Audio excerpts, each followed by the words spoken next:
Bəstəkarları müqayisə edərək 3-cü hissə. Videonu izləməzdən öncə kanala abunə olub bəyənib yorum yazsa sevinərəm. Frederik Chopin və Robert Schumannın müqayisəsi. Frederik Chopin və Robert Schumann 19-cu əsr romantizm dövrünün ən böyük bəstəkarları arasında yer alır. Maraqlıdır ki, hər ikisi 1810-cu ildə anadan olmuşdu. Romantik musiqinin inkişafında mühüm rol oynamış və fortepiano sənətinə böyük töhfələr vermişdir. Buna baxmayaraq onların yaradıcılıq üslubu, musiqi dili və sənətə yanaşmaları fərqli olub. Chopin, Polşa milli musiqisinin ən böyük nümayəndələrindən biri hesab edilir. Onun yaradıcılığının mərkəzində fortepiano dayanır. Demək olar ki, bütün həyatını fortepiano musiqisinə həsr etmişdi.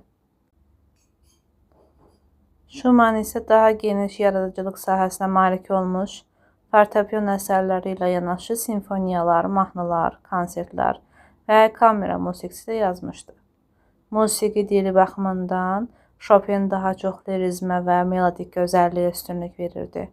Onun əsərlərində incə hisslər, romantik duyğular və poetik təsvirlər üstünlük təşkil edir. Schumannın musiqisi isə daha emosional, dramatik və psixoloji xarakter daşıyır.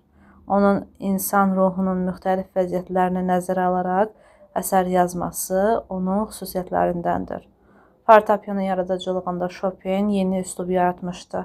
Nokturunlar, mazurkalar, polonezlər, etüdlər və baladalar onun yaradıcılığının əsas hissəsini təşkil edir. Schumann isə karnaval, kresleriana, fantaziya, uşaq səhnələri kimi proqramlı fortepiano əsərləri ilə məşhurlaşmışdı. Schumannın fortepiano musiqisində ədəbi və fəlsəfi ideyalar daha çox hiss olunurdu. Milli musiqiyə münasibətdə Chopin Polşa xalq musiqisindən geniş istifadə etmişdi. Mazurka və polonezlərdə Polşa milli ruhu aydın görünür. Schumann isə Alman romantik ənənələrinə bağlı olmuş xalq musiqisindən nisbətən az istifadə etmişdi. Vokal musiqi sahəsində Schumann daha məhsuldar idi. Onun yüzlərlə mahnısı Alman romantik mahnı sənətinin zirvəsi hesab edilir. Chopin isə əsasən instrumental musiqiyə üstünlük vermiş və bu sahədə fəaliyyət göstərmişdi. Şəxsi xarakter baxımından da fərqlər var idi. Chopin zərif, sakit və həssas insan kimi tanınırdı. Schumann isə daha emosional və dəyişkən xarakterə malik idi. Onun həyatında psixoloji çətinliklər mühüm yer tutmuşdu. Musiqi tarixində təsirləri baxımından Chopin fortepiano sənətinin ən böyük ustalarından hesab olunur.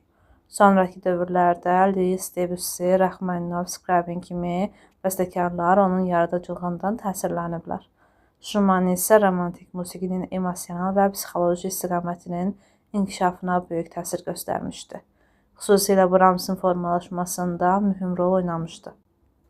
Chopin romantik fortepiano lirikasının ən böyük nümayəndəsi, Schumann isə romantik musiqidə insan ruhunun dərinliklərini ifadə edən bəstəkar kimi tanınırdı.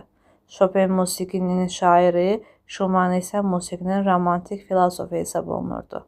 Hər iki bəstəkar 19-cu əsr musiqisinin ən parlaq simaları sırasında xüsusi yer tuturdu.